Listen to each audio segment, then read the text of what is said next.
But tonight we're very pleased to have Dr.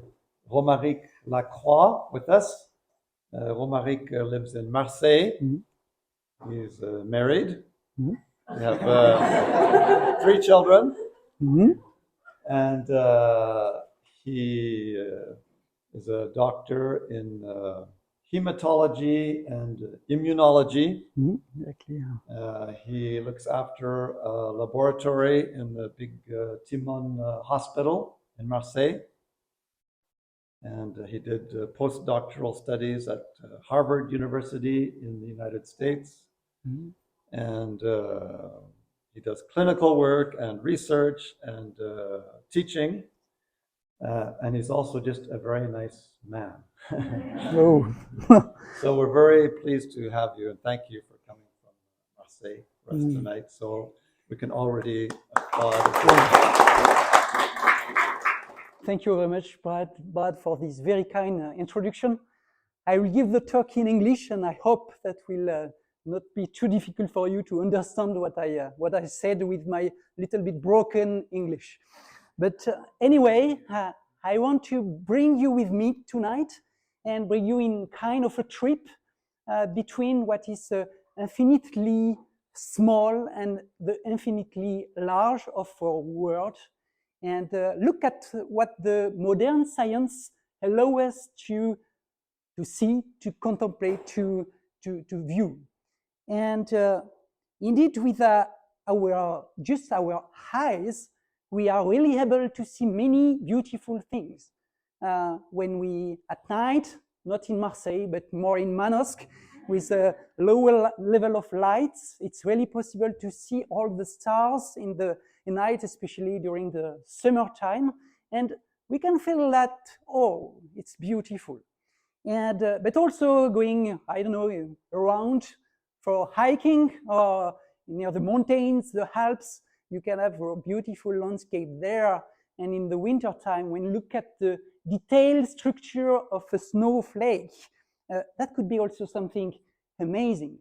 But modern science also allows us to go deeper in this, the kind of observation we can do from this world. I will start by something that I am not really a specialist about. I am more a specialist about small things, but I cannot talk about the universe without talking about large things. And modern science allows us, starting from a common telescope to very bigger telescope. The big ALMA telescope you see there are placed in the northern Chile, in South America, and they are placed in a high plateau with an elevation about 5,000 meters there, and it register and record many signals from our universe. You have also there on this slide the FAST telescope, which is one of the largest in our world. The aperture is about 500 meters of this telescope. It's not the biggest one in the world. The biggest is in Russia, but this one is in China, and it's a very huge telescope. But you have not just telescope from this Earth. You have also, we can also send probe in the universe with probes, spatial probes, such as the Voyager 2, which is not a probe that is going out of our solar system after going very near our inner planets, such as Uranus, Saturn, and Jupiter, and now is out of our solar system, but taking again new photos of that. And we can also send some robots, driving robots, such as Curiosity, which is driving on a Mars planet and sending some also photographs, image from Mars. It's not the only one. We send many robots there, or driving robot there. And you know also about the International Space Station. We send some humans there, and that have another view of the universe than from the Earth. And starting from this deeper observation of the sky, what do we see? We see some beauty. Beauty from the, okay, spatial international space station, you can have this kind of image of Earth, but you have also beautiful colors. It's a natural color of Mars. Here it's Saturn. I think it's took by the observer probes there. And, but you have, when you look at that in detail, amazing view of our galaxy, the Milky Way. We are part of that. But also look at the nebula. The nebula is an old star that exploded, and it's a remnant of this old star there in the sky. It's a Crab Nebula. It's something that happened. The event of the explosion of the star happened in our historical time, because the first observation of this nebula was made by a Chinese astronomer in the Middle Age between 1000 and 1100. So it's within our historical time that this kind of event happened in our sky. You have also a very more recent nebula, the supernova 1987, meaning that it appears in the sky, or the light from this event arrived on the Earth in 1987. But look at the beauty. It's like painting. If you can feel beauty, you can also feel complexity, because when you go to numbers, it's amazing. We think there are about 200 billion stars per galaxy. So in our Milky Way galaxy, there are about 200 billion stars. Difficult to imagine for us. But there are, we think, about 200 billion of galaxies. So meaning that if you do some mathematical there, it's a very high, big number here. 10 of the power of 22 there stars, and it's about maybe something that is in the range of the number of grains of sand on the Earth. Something very complex. And you can, after the beauty and the complexity, have also the feeling of infinity. Just look at the size of the stars and the planets. You have here the Earth, with something with a diameter of around 13,000 kilometers. It's our planet.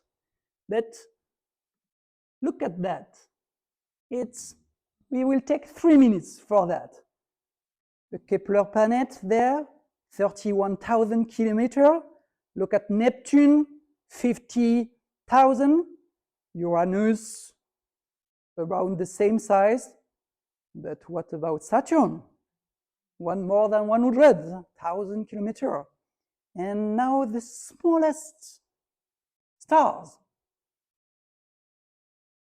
Jupiter is bigger, 150.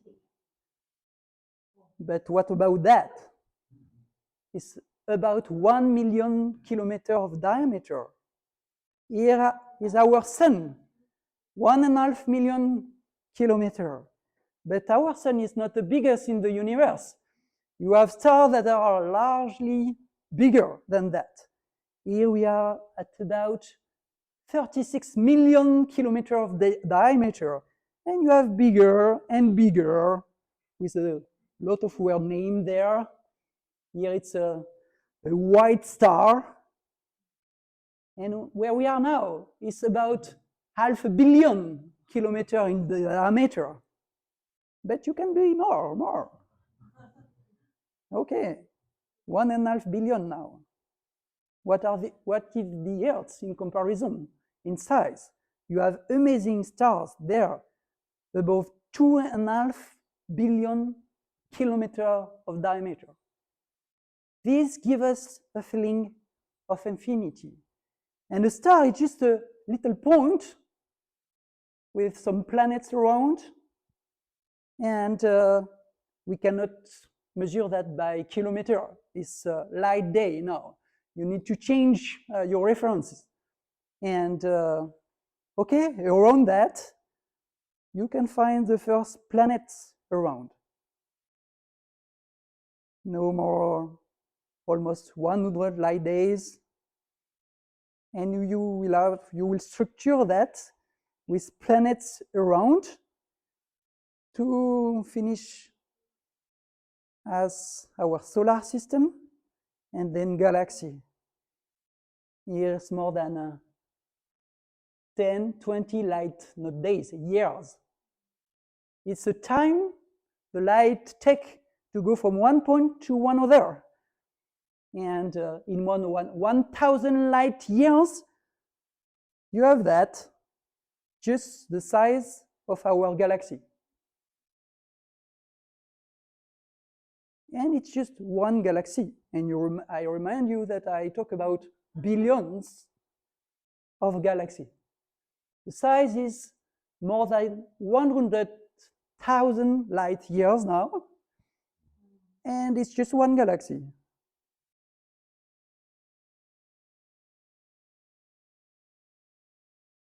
And here, you build a picture, and that will stop there. It's a picture of what a telescope, one of the deeper telescopes we have, or we had several years ago, the famous Hubble telescope, took this kind of picture. So here we come from an artificial construction of a video there to a true picture of what the telescope is able to see. And you see all this universe with so big universe there, with more than 100 millions of light years. And that was, on your left, what the Hubble took in the 90s. And last year, the NASA published another kind of picture of the universe with now the more efficient telescope, the Webb, I don't know how to say that, but WEEB telescope there. And and with a deeper image of what looks like our universe. A feeling of infinity. Last but not the least, behind that we can have a feeling of intelligence. Because when we look at how these are organized, and it's not me that say that, but it's the physicians that are behind that, you need to have a lot of numbers, constant and precise regulation of this universe. A lot of conditions necessary for the formation and maintenance of our universe. I will not read all these names of this constant. Maybe some of you are very familiar to that. But if you change one of these numbers, changing the light speed, changing the constant of the weak nuclear interaction, you could not maintain our universe as it is. And it's not probable that the universe will do as it is if you change something there in all these physician constant. Yes. So we may have a feeling of intelligence behind that. So I stop with the infinitely large, and I bring you from the infinitely large to the infinitely small. Do the travel with me. We are in the universe. We find a galaxy, and in a galaxy, our solar system there with our sun, around our sun, the well-known planets around that. And finally, we'll have the Earth there. And here's now Google Earth there. And with Google Earth, yes, we arrive at our level here, human, male and female there, but you can go deeper there. You can enter in the body, look at some vessels. This is more here on my topic there. You have red blood cells, white cells there, and you can go inside the white cells and you arrive to the nucleus with the DNA there, the chromosomes, and you can go deeper here at the scale of atoms there. And within one atom circle, you can go deeper with the electrons there. And there is getting dark, like a little bit like the universe there. You find new planets there, but the new planets are now protons and neutrons, and then quarks, a little bit like the Hubble picture there, but here in the small world. Here also, we benefit from modern science with a lot of new technologies. It's no more telescope, but it's microscopes.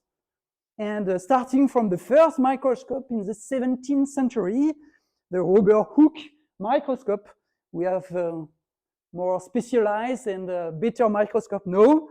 I show you some of my colleagues here in the hospital lab using optical microscope to see what happens in your blood and looking at your red blood and white blood cells there.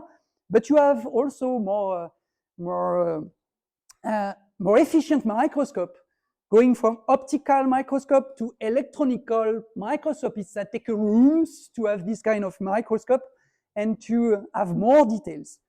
Here it's a picture of me at Harvard University with an intravital microscope. Here is to see what happened in live animals and looking in the live animals what happened in the vessels, and but not in a static manner, looking really what happened when the blood flow there and what you have when you have interaction between cells. But also we use a lot of kind of methodology now to look at more details within the cells. For example, flow cytometry is a technology we are using a lot now to really understand what is the detailed composition of our cells. But you can have also this strange kind of microscope. It looks more like an alien now there, a scanning tunneling microscope to go also at the atom level of what happened within a material also. Here also you can have the feeling of beauty. A feeling of beauty when look at that. You don't know what is the art picture and what is the true picture there, or the live picture. Well, I think it's okay. On the right, you have a picture from an artist showing you neurons. Our brain is composed by this kind of cells there. But here, on the left, you have a true picture. Also, of course, it's artificial colors there. This is really the structure of a network of neurons within our brain there. But we can also look at, I like this picture, red blood cells. It's like a comfortable cushion. You want to rest there.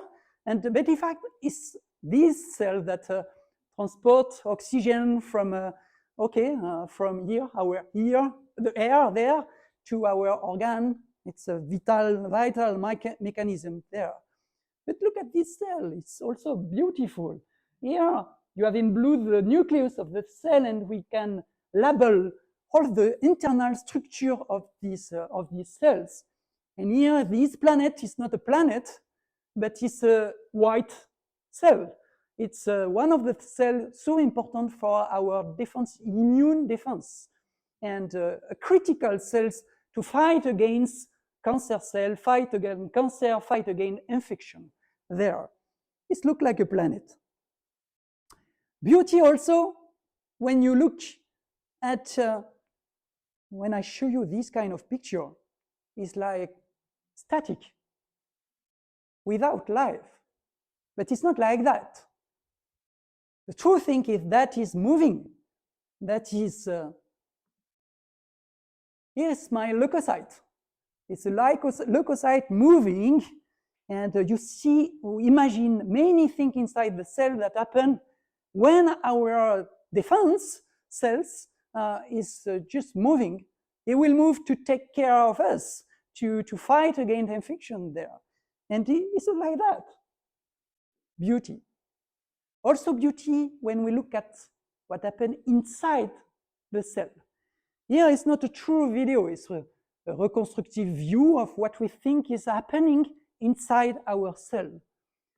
You have, on the left, what happened in, you can see on the left, the internal structure, like a building with a lot of structural things within the cell. Without this kind of structure, the cell will lose all its structure. It will be flat. And in fact, it's well organized inside the cell with all these scaffold of things that are moving every time with construction and destruction to change what happened in the cell. On the right, what you saw, what is made to create, to make new proteins. And you have a lot of specialized molecules that are interacting together to finalize what happened within the cell. You see some microtubules that are building up. What is this? What is it for? It's a destruction there of the microtubule, but you will see it's like highways. It's in fact for the internal traffic of many things, proteins, vesicles inside the cell. And you see here, you have like a specialized guy that is moving a big vesicle along the microtubule, the filament there, and moving our vesicle inside the cell. And I know if, yeah, a good job.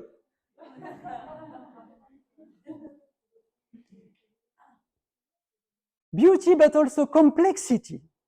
I show you here a picture we see every day. It's just a blood smear of your blood. Here you can have the red blood cells, but the blue one are in fact the white cell. Blue is an artificial color there. But if you look carefully, you see you have different cells.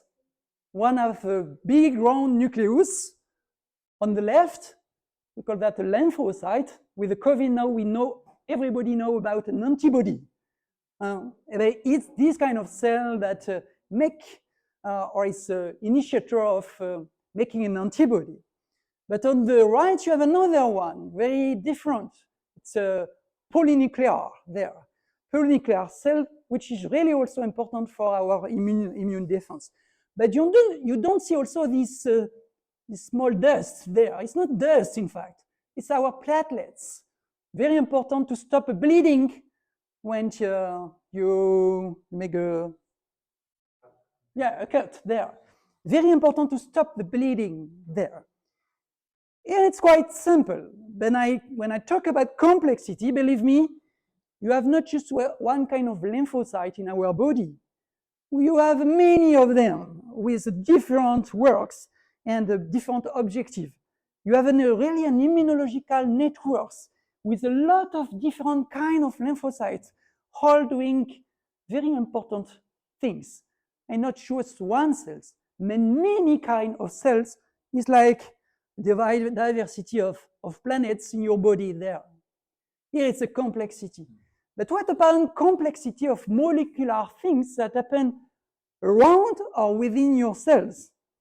On the left, you have a cascade of enzyme. An enzyme is a protein that is important to activate another protein or cutting things in your cells or in your body. And here you have a huge cascade. It's very hard for students to retain everything easily, but this cascade is very important for stopping the bleeding. If you miss one of these guys there, one of these partners, you have some numbers here. You can read here factor 11, for example, where I have my arrow there. If this guy is not there, you have hemophilia. So all that is very critical and important to be healthy, and to stop the bleeding. You have the same kind of thing here, another example. Here is a complex enzyme with a lot of different partners. If one of them is missing, you have something that don't work. And it's not something that if you have one partner is working a little, two partners working a little bit more. No, it's not like that. You need everything to have the effect. If one part is missing, that don't work at all. complexity. And what about this complexity? It's a biochemical scheme. Okay, you can, okay, pray for our student to learn this kind of thing. Yeah, it's more complex than the London Underground map. But believe me, it's true. When you zoom, you have really molecules there. Huh? It's not artificial. You have a lot of things that are working together to have a cell that is working. Complexity. But you have also the feeling of infinity. Infinity. We talk about billion of stars, but we have billion of cells in our body. About 100,000 billion cells for a man or woman there in you. We have enough neurons in our body to go from the Earth to the moon. If you passed every neurons you have. Amazing, no? And what about that? What is that? I talk about cells, but recently, in the last few decades, we also discovered that in our blood, there is not just simple cells, as we see with the optical microscope. There are also a lot of many mini cells. We call that extracellular vesicle there, and all our cells in our body are able to release these mini cells in their environment. And you have a lot of kinds. So some are very small, like the size of a virus, or they're a little bit bigger, size of a bacteria there. You have many ways to make this vesicle.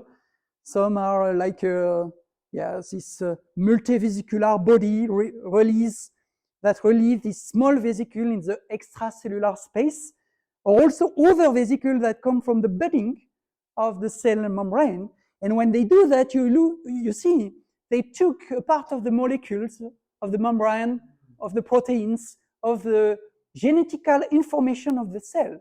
And what they do, they communicate with other cells. We have that in our blood, and I can say you that your brain is talking with your feet every day, communicating with this kind of small vesicle. Hormones have been known for a long time. We also call of other kind of communication molecules, such as we call cytokines, difficult word. But now we discover also this kind of communications. And it's changing many things in our understanding, but it's also give us a feeling of infinity, because we understand that this was not finished with us just knowing all the cells. We have a lot of things behind that. Infinity also. I show you here two partners. These two leukocytes that it's like are kissing. They are talking together, in fact, and they communicate together. What they say? They say, oh, I see a bacteria there in these streets in the body, and so you should go there. It's very important that you go. It's your work to take care of that. It's what they say. But it's not really the same language than us. And it's more something like that. And you have a lot of bizarre language within the cell, starting from the membrane to the central organ of the cell, the nucleus of the cell. And we are only, I think, starting to discover the complexity of these internal signaling pathways that are in our cells. Also a feeling of infinity. What about intelligence there? Here on the upper left, it's cardiac cell. But it's not cardiac cell within our body. It's just I take cardiac cells and try to cultivate them on a plate in a research lab. It's really easy to do. Is that me that make this cell alive, beating like that? No, it's a natural thing. If I cultivate cardiac cells, it knows how to do its job, and it's beating like our heart there. So it's cardiac cell already beating. Here, another kind of cell, upper right. It's endothelial cell. So I should explain what is it. Endothelial cells are the cells that are around our vessels, all around our vessel, in the boundary between the blood and the body behind that. You have this specialized cell. Is forming our vessel, and if I cultivate them in a proper medium, they do that. They are trying to do tubes to do vessels. It's not me that do the vessels. It's just spontaneously these cells do the vessels. It's their job. And what here? It's just cell division. It's like in high school, showing mitosis and division of cells. When you look how that happens, it's also beautiful, like dividing stars there, especially adding some color there. But here, what happens within a cell that is dividing, you can look at the chromosomes there, that you can easily identify there, and then they separate themselves. I prefer this one, the last one. It's again my leukocyte, my white cell, our defender against bacteria. And here he's doing his job. You see here these 2 points there on the slide, it's a bacteria there. A diplococcus, two coccus there. It's a bacteria.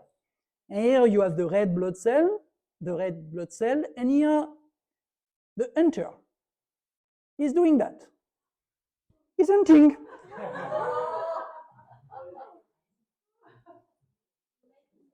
Yeah, I promise he will get it. Yeah, almost. Yes. Up, yes. You get it. Good job.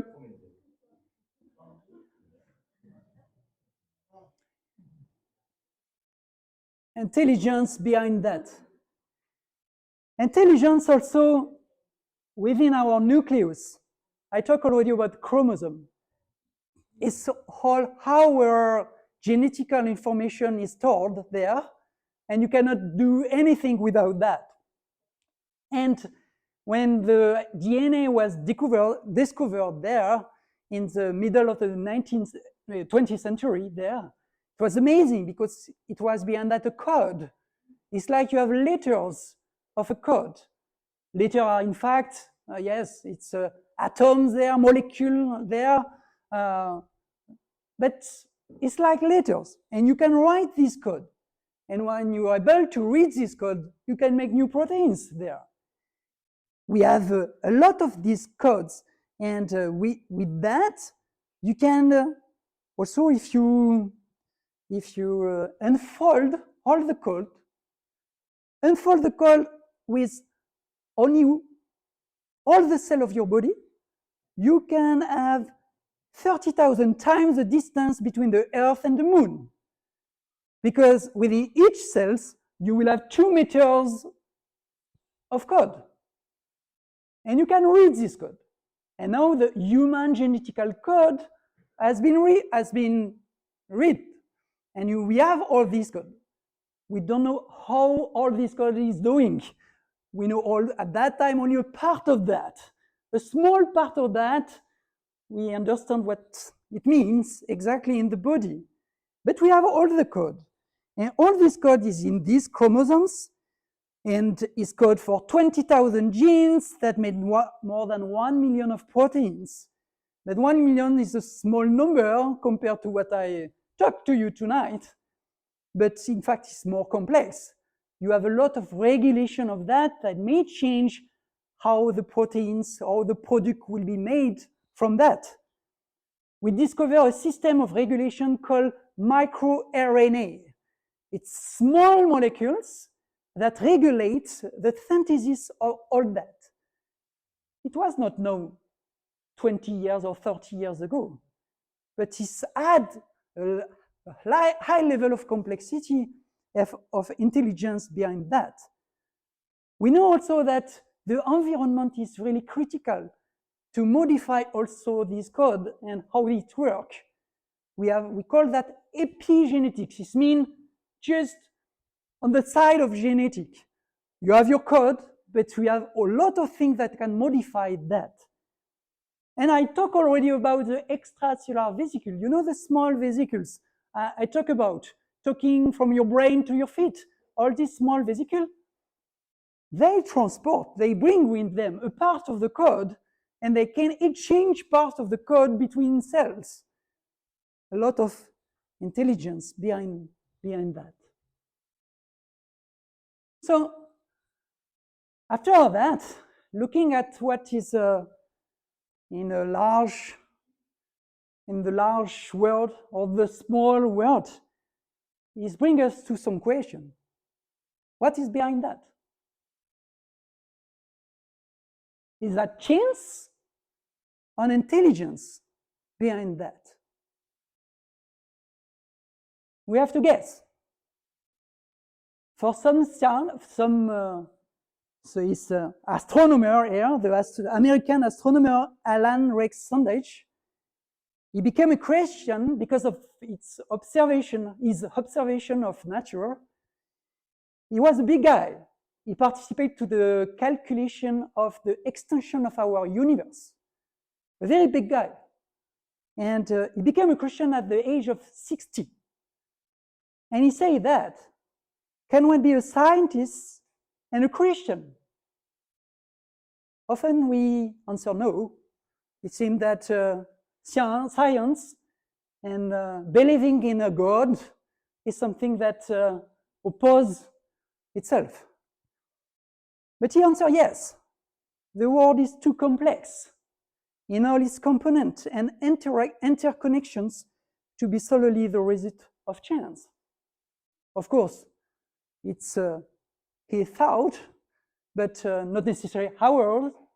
But looking at the nature, looking at that, and this infinitely large world, he concludes that here is for an astronomer, but here this guy is a biologist.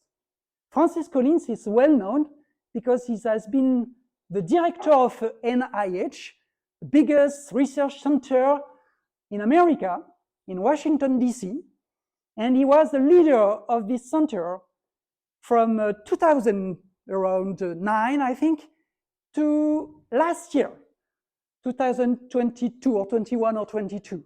He'll try now. And this guy was responsible for the human project to read the code of the Genoma project. And also this guy became a Christian as an adult, just doing his research. And he said, for me, there is no doubt that God is the creator of the universe and established the natural laws that govern it. The fine-tuning, the beauty, the order of nature point to a divine designer. It's my understanding of biological processes that explain my move from atheism to Christianity. I want to conclude. All what I show you is not a proof of anything. It's not proof that God exists behind that. It's not proof that God is not behind that.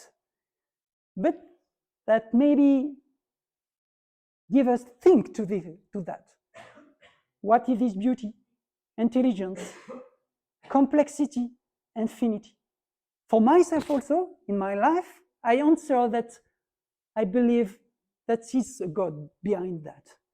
And it's not because I am a scientist, leading an also INSERM research team at Aix-Marseille University, working also with patients, that it's not because I am a scientist that I reject all the hypotheses of God.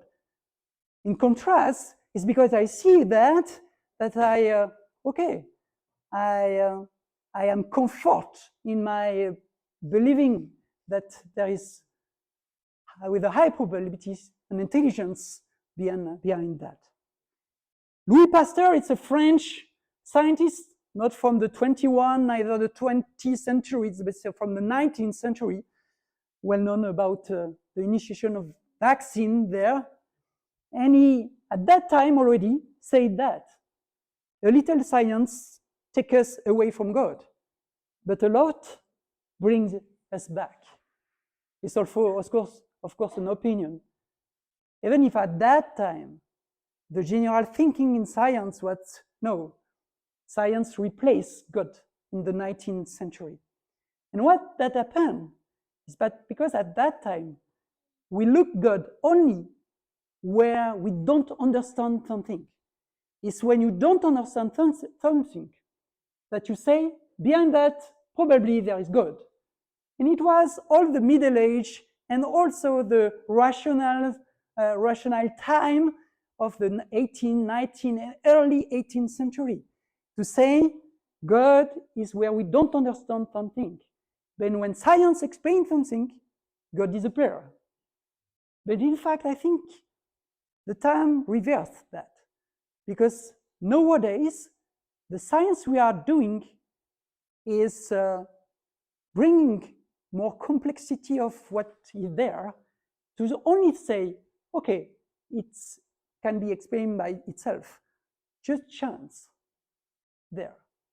And I believe that what we saw now by science really bring us back to God. I will stop there, and we may have time for question, exchange.